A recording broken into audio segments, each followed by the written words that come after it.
esta plataforma, la Z101, el gobierno de la mañana, el gobierno de la tarde, todos los espacios de la Z101, esperando el gobierno, la receta médica de la Z, así como también los espacios que tenemos sabatinos, gobierno los sábados, esperando el domingo, y llegamos al domingo precisamente como el que deja lo mejor, como el que deja lo más selecto, para escuchar a partir de este momento los sabios desde la Z. Esta producción de Don Bienvenido Rodríguez y de la Z101 busca conectar a la sociedad dominicana con las principales discusiones relacionadas al mundo, a nuestra realidad, a nuestra actualidad, a nuestro futuro, a los retos en los cuales debemos embarcarnos como nación para tratar de, con una sociedad mejor informada, tomar las decisiones que se supone pues deberán llevarnos al camino del progreso, de la sociedad próspera, justa y transparente que todos anhelamos. Es por eso que una vez más estamos aquí junto a ustedes para aprovechar todas las posibilidades que ofrece la Z101 a través de la radio tradicional de siempre, a través del portal z101digital.com versión web, a través de la aplicación Z Digital para celulares, a través de los canales de YouTube Z101 en vivo y Z Digital para vernos en vivo o diferido, así como también la televisión ZTV, canales 90 y 110 de Telecable, de sistema de Claro y de Altiz, y por supuesto las cadenas de streaming como Roku TV y las plataformas oficiales de redes sociales que también pues van enlazando nuestro contenido. Todo lo anterior permite conectar con ustedes, no importa la forma, no importa la manera.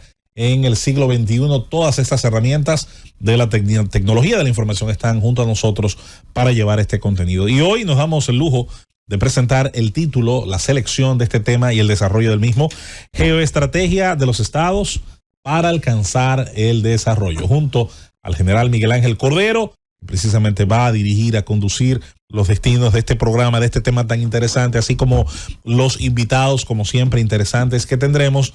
Vamos a hablar de un tema que por sí mismo, solamente escuchando, pues inspira a pensar en estrategias que se han asumido, algunas con éxito, otras no tanto, y que permiten, ¿por qué no?, ilustrar, iluminar posiblemente el camino de la República Dominicana, sus autoridades, sus fuerzas vivas, su gobernanza en general, para llegar a este objetivo. Queremos saludar y dar los buenos días precisamente para escuchar la interesante introducción que habrá de tener un tema como este: Geoestrategia de los Estados para alcanzar el desarrollo. Los buenos días al general Miguel Ángel Cordero. Buenos días, José Luis. Buenos días, país y el mundo. Hoy, con este tema, Geoestrategia de los Estados para alcanzar el desarrollo, buscamos precisamente llevar un contenido que sirva de aliciente para generar inquietudes. Y nos preguntamos cuáles son esas geoestrategias. ¿Y por qué geoestrategias y no estrategias? ¿Cuál es la diferencia? ¿Dentro de qué contexto se encuentra uno y dentro de cuál se encuentra la otra? Cuando hablamos de geoestrategia, precisamente debemos hablar de lo que son los factores del poder nacional. Porque, como dice un estribillo, las estrategias son a las políticas lo que la geoestrategia es a la geopolítica. ¿Qué implica esto? Porque hablamos de políticas económicas, políticas sociales, políticas militares, dentro del ámbito de lo que son los factores del poder nacional. Pero cuando nos referimos al aparato Estado, el Estado debe parir de una manera simultánea una serie de medidas y de acciones que vayan encaminadas a actuar de una manera, podríamos decir, simultáneas, que afecten y que vayan a apoyar cada uno de los estamentos del poder nacional. Y por eso hablamos que esas medidas o posibles cursos de acción que se tomen para enarbolar y resaltar lo que es la figura del Estado encaminada hacia lo que es esa panacea que es el desarrollo, debe estar fundamentado en lo que se llaman geoestrategia. Y precisamente dentro de esa geoestrategia, con un ámbito estratégico dentro del ámbito de lo que es la economía, debemos hablar sobre el fortalecimiento de la economía del Estado. Para lo cual, en ocasiones, el Estado tiene que debilitar a través de lo que se llama su balanza comercial las economías de otro Estado para fortalecer la suya. Resulta una paradoja, José Luis, pero es así, porque la misma balanza comercial nos dice a nosotros que es el resultado de las importaciones y las exportaciones. Si exporta más de lo que importa, tiene una balanza comercial favorable y por ende tu economía como Estado va a ser favorable. Cuando se da el caso contrario, que importa más que lo que exporta, entonces tu balanza comercial tiende a ser negativa y por ende tu economía va a ser lastrada y eso afecta precisamente lo que es el factor social y la capacidad que puedan tener los gobernantes, con ella los gobiernos, para ejercitar políticas públicas adecuadas en el ámbito de lo que es la seguridad social. Aunque muchos estados en la actualidad se han afiliado y se han agrupado y se han alineado con entidades económicas en busca precisamente de su desarrollo a través del crecimiento económico, nos debemos preguntar, ¿en verdad van a fortalecer su economía o se van a hacer más dependientes de otras economías desarrolladas? Es algo que cada estado debe manejarlo de una manera individual, pero que a la postre todo depende de la afiliación que tenga dentro de ese conglomerado, de ese grupo económico, como por ejemplo los BRICS, tenemos la Organización de Cooperación de Shanghái, que son agrupaciones que tienen un criterio económico, pero a la vez político, con el objeto de desarrollar políticas internas con mira a fortalecer la economía, pero también desde el punto de vista político. Son agrupaciones, son entidades que se podrían catalogar dentro del ámbito de la seguridad económica, no dentro del ámbito de la defensa, aunque posteriormente puedan visualizarse de esta manera. Dentro del contexto de lo que son el ámbito económico, el fortalecimiento, se ha venido a conocer una famosa frase que se llama la guerra comercial. Hemos escuchado, por ejemplo, en el periodo de Donald Trump, que declaró lo que un periodista denominó guerra comercial a través de la guerra de los aranceles, elevando las tasas, los aranceles a las importaciones chinas. ¿Por qué sucedió esto? Porque determinó que su balanza comercial con China era muy deficitaria. Tenía un déficit para ese entonces de unos 469 millones de dólares. Una extravagancia. Donald Trump, que no es un político consumado, pero sí sabemos que es un gran empresario, es un comerciante. Desde que llega a la Casa Blanca dice, tráeme el libro de contabilidad de los Estados Unidos. Y cuando empieza, tengo déficit con Canadá, tengo déficit con Reino Unido, pero con China tengo un déficit extravagante. Es bastante interesante que haya tocado ese ejemplo. Ese es uno de los ejemplos más curiosos, sobre todo del mundo reciente, porque para Trump obviamente tenemos en muchas de las cosas que decide hacer, tenemos muchas críticas. Sin embargo, ese es un tema, esa es una decisión que evidentemente él no tomó a la ligera. Es más, me voy más lejos para los que pudieran sorprenderse. Ninguno de los líderes demócratas importantes, ni Hillary Clinton, ni Joe Biden al día de hoy, ni ninguno de los que ha aspirado como Elizabeth Warren a la presidencia, ni Kamala Harris, ninguno de los líderes importantes del Partido Demócrata del 2018 hacia la fecha, al 2024, han dicho nunca que el inicio de esa guerra comercial estuvo mal, ni han decidido desmontar las medidas tomadas. Todo lo contrario. Sino que las han reforzado. Y es bueno recordar, a partir de la entrada, sobre todo de China, a la Organización Nacional del Comercio, a partir de la entrada de China a ser signataria de acuerdos internacionales de defensa y de respeto a la propiedad intelectual, que Estados Unidos venía acumulando querellas, señalamientos de malas prácticas, de apropiación de tecnología.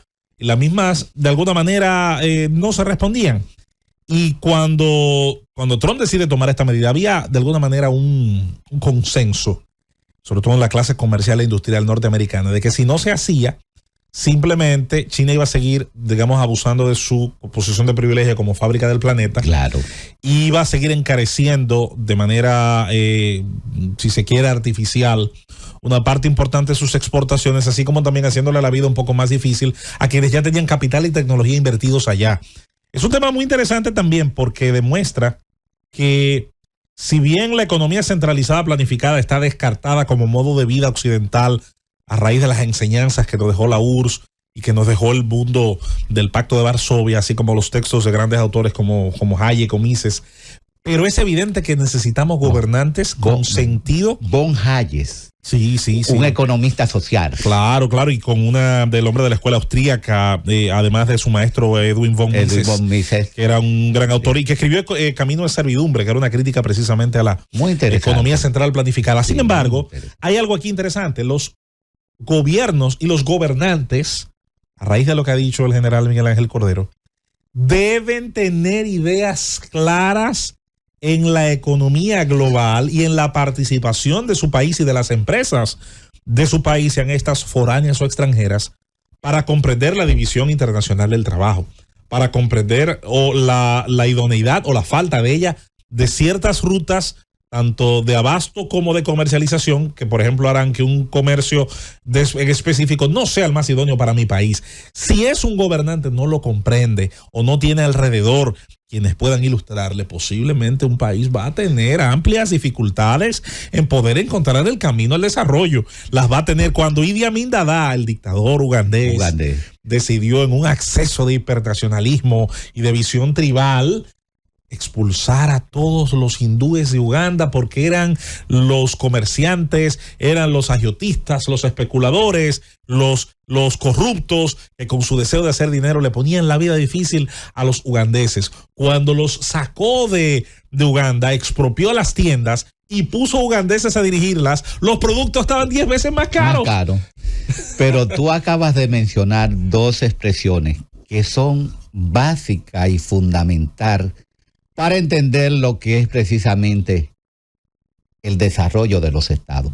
Mencionaste a China como la fábrica del mundo, y esa fábrica del mundo que ha ido generando precisamente una conceptualización paradigmática en los estados, pero no solo en los estados, sino en sus ciudadanos. Claro. Que ha generado una conciencia prácticamente orientalista hacia unos productos que, dada la facilidad de adquisición por sus bajos precios, ha subyugado prácticamente a las economías estatales. Y que llegaron ahí a partir de una visión política. Porque si Deng Xiaoping, porque si el grupo que sustituye a Mao a partir del 76 con el golpe interno dentro del propio proceso revolucionario, si no decide ese grupo, esa cúpula, el gato, lo importante es que case ratones. Y llevan a Milton Friedman y llevan a los economistas para hacer de la escuela de Chicago. Claro, entonces es una decisión política. Claro, fíjate, por eso la economía de un estado está fundamentada precisamente en lo que es la conciencia política del estado, que está relacionada prácticamente a la concepción, la idea, el principio de uno de los grandes fundadores de lo que es la escuela geopolítica, Karl Haushofer, que decía: la geopolítica es y será siempre la conciencia geográfica del Estado. Pero Napoleón decía: la política de los estados reside en su geografía. Y el conocimiento del aspecto geográfico es fundamental para el manejo de lo que es la economía y sobre todo el desarrollo de los estados. En ese sentido, precisamente, nosotros vemos que el fortalecimiento político de un estado a través de la conciencia política y, sobre todo, algo que nosotros llamamos la voluntad política para alcanzar el desarrollo, debe iniciar precisamente en lo que es determinar cómo es su economía. Ahora, cómo queremos que sea la economía o cómo pretendemos que sea la economía, porque hablamos de una fábrica del mundo y la hemos aceptado como buena y válida. ¿Por qué no hablamos de nuestra fábrica? De la fábrica de cada estado, donde pueda competir con otras fábricas para aligerar esa gran carga, ese gran peso de la productividad extranjera que ingresa a territorios nativos como una manera no de alivianar una carga, sino de generar una carga, porque es una forma de esclavitud dentro de un contexto socializador. ¿Por qué decimos esto? Porque hablamos de la famosa ruta de la seda. ¿Qué es la ruta de la seda?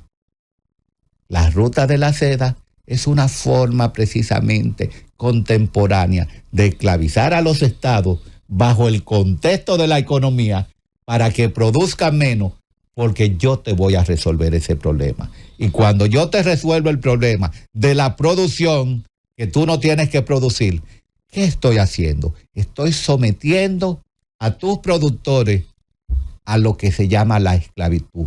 Tienes que vender los productos que yo fabrico. Y si tú lo vendes, lo vas a vender al precio que yo quiera.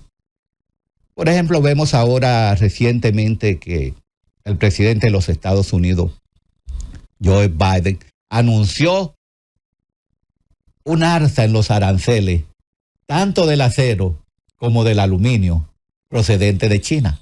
Correcto. Lo va a multiplicar por tres los aranceles. ¿Pero por qué?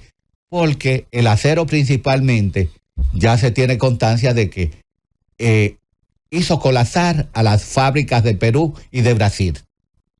Y ese es el temor, porque hay un exceso de producción. ¿Por qué un exceso de producción?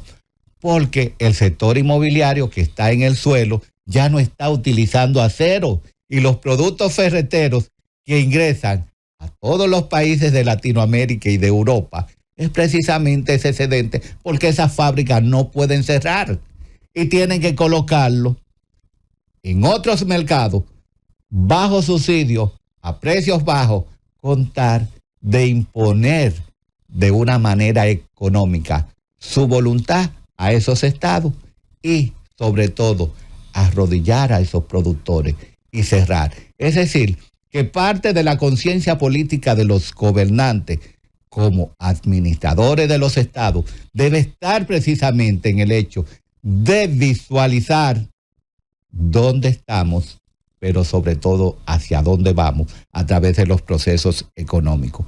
Y es igual que el contexto de lo que son las llamadas tierras raras, que China prácticamente controla el 80% de las tierras raras. Y cuando no se esperaba, cuando los demás países desarrollados entendían que estaban ganando a través del ámbito diplomático y las relaciones entre sí, China estaba adelantando y previendo cómo sería el día de mañana. Y a través de la comercialización precisamente y la adquisición de territorios mineros con el objeto de visualizar que esa minería iba a ser requerida por los países desarrollados. Y ya hoy vemos igualmente en el ámbito del litio, donde China controla prácticamente un gran porcentaje de lo que es el litio. Pero no solamente eso, la capacidad y la calidad que tengan los gobernantes de generar una conciencia política en el ámbito del Estado le va a dar facultad para generar lo que se llama una sensación de bienestar a la sociedad. ¿Y a qué conlleva esa sensación de bienestar?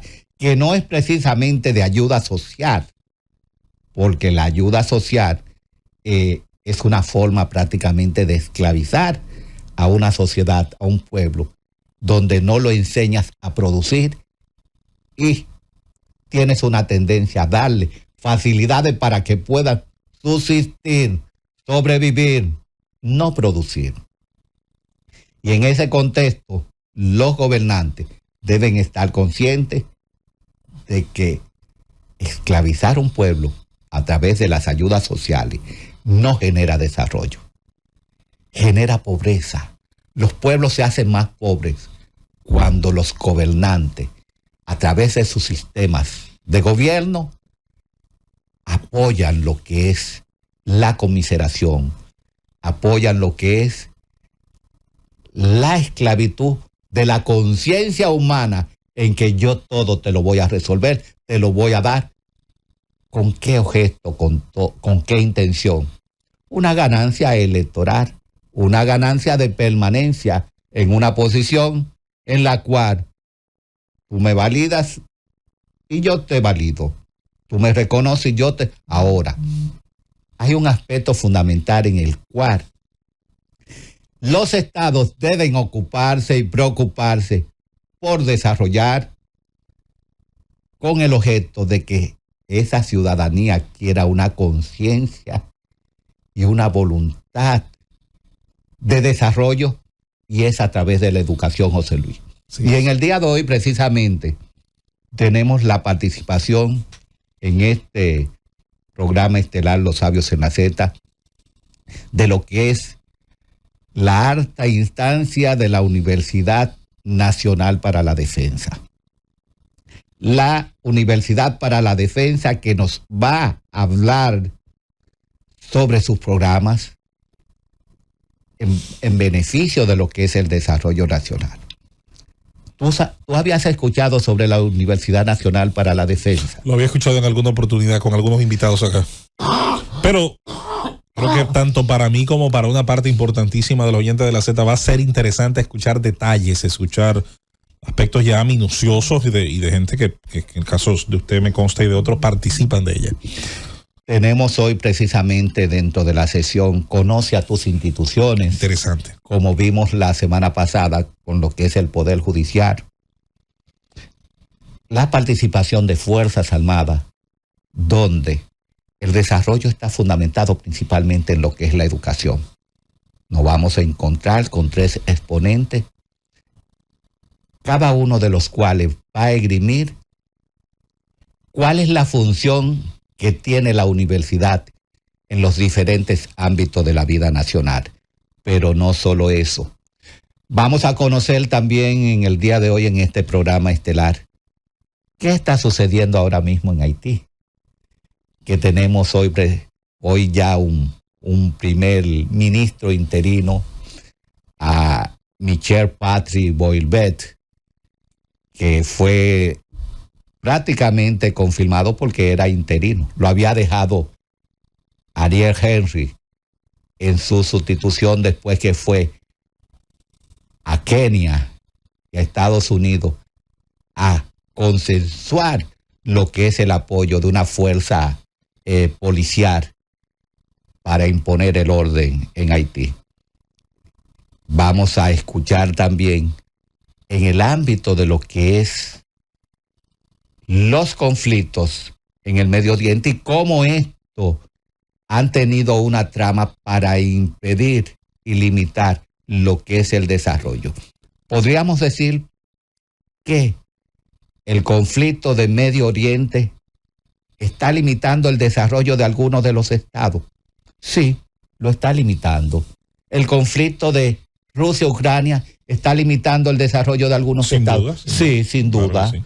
Pero ¿por qué decimos esto? Porque hay intereses dentro del ámbito económico que mueven lo que es el pedar político, y a través de la economía se han generado una serie de guerras y conflictos con el objeto de frenar las aspiraciones de unos, pero también evitar lo que es la participación de otros. Si el comercio vendría a ser el equivalente en la tierra de lo que es el sistema de circulación en un ser vivo, toda atrofia de una vena o una arteria va a dejar a unos órganos del cuerpo sin oxígeno, va a dejar a una parte del cuerpo sin los nutrientes que la sangre lleva.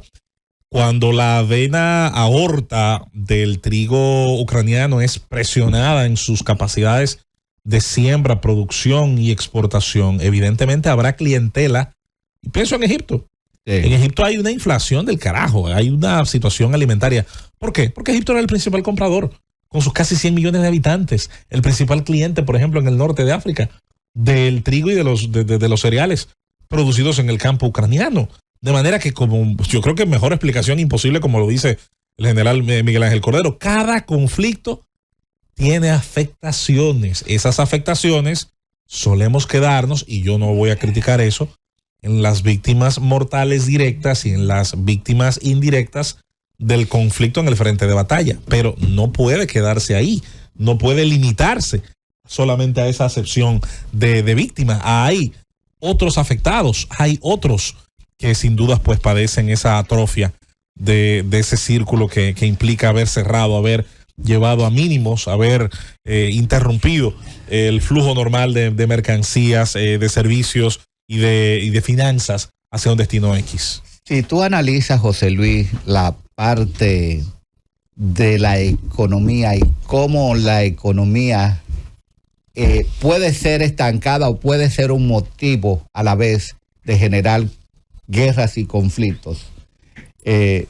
la ruta de la seda ha traído una serie de inquietudes y convulsiones a nivel de todo lo que es, no solo Europa, sino también de Latinoamérica. Y potencias que estaban dormidas prácticamente se han despertado porque han entendido que la parte económica es una parte que puede ser tomada como talón de Aquiles para la generación de conflictos en todo el mundo. Y con ello precisamente nosotros visualizamos en lo que es el mar meridional de China, cuando hay autores que dicen Japón no debe inmiscuirse en los conflictos de Estados Unidos con China. Inmiscuido está. A través, pero fíjate lo siguiente, está, ¿por qué? Porque una invasión, un ataque o un cerco que pueda hacer China a Taiwán afecta a Japón desde el punto de vista aéreo, terrestre y marítimo. ¿Por qué? Porque ahí hay muchos analistas que no toman en cuenta que próximo a Taiwán están las islas de Aoyus, y según China le llama de Aoyus, pero que Japón le llama Senkakus. Y hay islas, posesiones que están a unos 100 kilómetros de Taiwán. Y eso va a generar prácticamente una intervención en Taiwán, un conflicto indirecto con Japón, porque se va a ver lesionada su soberanía. Entonces, partiendo de esto, debemos analizar y estar conscientes que Japón ha sido una potencia de larga data y que maneja lo que es el arte de la guerra. Conoce las estrategias precisamente en el ámbito de lo que es la economía y está consciente de que el ámbito económico va a conllevar a lo que es el esparcimiento de los conflictos a nivel regional y más en el renglón, en el ámbito donde ellos se encuentran. Pero lo mismo sucede en lo que es el Mar Negro, esa zona que está ahora mismo diezmada por el ataque de los hutíes, que de manera, desde el punto de vista económico, hay ahora mismo falencias. Claro. Hay falencias porque se ha tomado un foco de conflicto con una intención de afectar y lesionar lo que es el comercio internacional. Y por eso decimos que no existe una disparidad entre lo que es la economía y lo que son los conflictos y la guerra, porque el elemento económico, el factor económico, es un elemento primordial como armonizador, pero a la vez como desestabilizador. Y por ello, los Estados Unidos, en los momentos actuales, están propiciando lo que son hacia los bancos chinos. Ya lo anunciaron que van a desconectar algunos bancos chinos de lo que es el SWIFT. ¿Pero por qué? Porque esos bancos se están familiarizando, están protegiendo, están realizando transacciones sobre material bélico hacia Rusia. Entonces, se va a afectar la economía entre Estados Unidos y China por ello. Es probable que se afecte, porque una acción trae una reacción y China va a responder de alguna manera, como ha anunciado que va a reaccionar contra ciertas medidas del ámbito político económico que ha tomado los Estados Unidos. Entonces no podemos dejar de lado lo que es la facultad que puede manejar un Estado como fundamento de su poder nacional para imponer dentro de un régimen económico las llamadas sanciones que a la vez afectan lo que es el factor político, y cuando se afecta el factor económico que tiene incidencia en el factor político, la brecha es muy corta para un conflicto o para una guerra. Y el famoso concepto de guerra comercial, a lo que yo llamo una guerra por intereses comerciales, que es el verdadero nombre que debe tener. Hay que evitar precisamente caer en este pequeño hilo tan débil, tan frágil, a través de qué, de la ponderación de lo que es el factor económico, de saber que si no se quieren convulsiones sociales, hay que cuidar lo que es el balance económico de los estados, manejando lo que son las importaciones que no afecten, que no lesionen lo que es la productividad nacional, pero a la vez que no perjudique lo que es la estabilidad social, porque lo que afecta lo que es la producción nacional afecta lo que es la estabilidad y la armonía social. O que el proteccionismo del productor nacional no termine convirtiéndose también en un factor de atraso del mercado consumidor, porque había un problema precisamente en la década de los 60 a los 70, cuando la sustitución de importaciones se puso de moda. Volvió la idea aquella de, bueno, podemos producir todo lo que necesitamos, y la autarquía se ha comprobado es imposible. Ni Corea del Norte puede producir todo lo que su país consume, mira que consume muy poco. Y muchas veces esa idea de proteger mi industria nacional, que en principio digamos no es mala, termina convirtiéndose entonces en una barrera de protección de malas prácticas, de dumping, de gente que no hace lo suficiente porque su producto sea bueno. Entonces, en ese sentido, hay un equilibrio muy, muy frágil, bastante difícil. ¿Por qué? Porque posiblemente la mejor nevera no necesariamente Nedoca, pero si Nedoca lo hace bien, a lo mejor como quiera la gente la va a comprar, que de hecho la marca está bastante bien en el mercado, según me dice. Bien ubicado. Pero definitivamente es un balance. Yo lo escucho y digo, wow, qué necesario es tener gobernantes con un sentido claro de la geoestrategia como un camino idóneo, sobre todo en el concierto internacional del comercio de las naciones hacia el desarrollo. Tú mencionaste hace un momento un gran personaje que para mí es, diríamos, el arquitecto de lo que es la nueva China, Deng Xiaoping. Oh, claro. Deng Xiaoping, que cuando llega al poder, después de haber sido aislado por Mao, él era el sucesor de Mao, pero lo habían relegado prácticamente. Lin Biao y su grupo. Sí, pero se hizo con el poder. Aunque no fuera el titular, dirigió prácticamente lo que son los destinos a través de un pensamiento no estratégico, sino geoestratégico, porque visualizó que no podía ser China una nación de agricultores, y fue desligándola y fue desprendiendo, y tuvo una visión occidental hacia lo que fue el proceso de amplitud de esa visión china. Y tú mencionabas un pensamiento que cuando él visitó a Estados Unidos, la pregunta que le hace al presidente de los Estados Unidos: ¿cuántos estudiantes podemos enviar para que se preparen aquí a las universidades de Estados Unidos?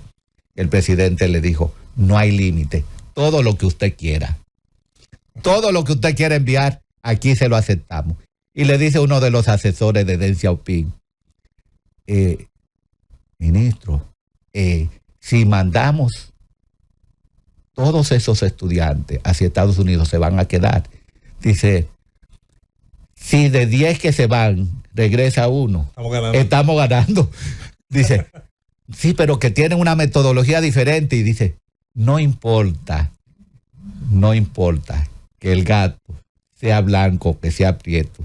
Lo importante es que case ratón. Eso me recuerda precisamente cuando estaba en la UAS estudiando, que decía un profesor de filosofía 011, decía, no, porque la dialéctica materialista dice ese perro es blanco, ese perro es negro.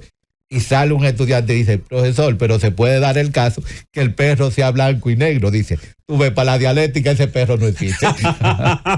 Nosotros vamos a la pausa después de esta interesantísima, detallada, por demás introducción a un tema que por sí mismo es muy profundo, muy denso, pero yo creo que es bastante interesante y yo agregaría entretenido hacer el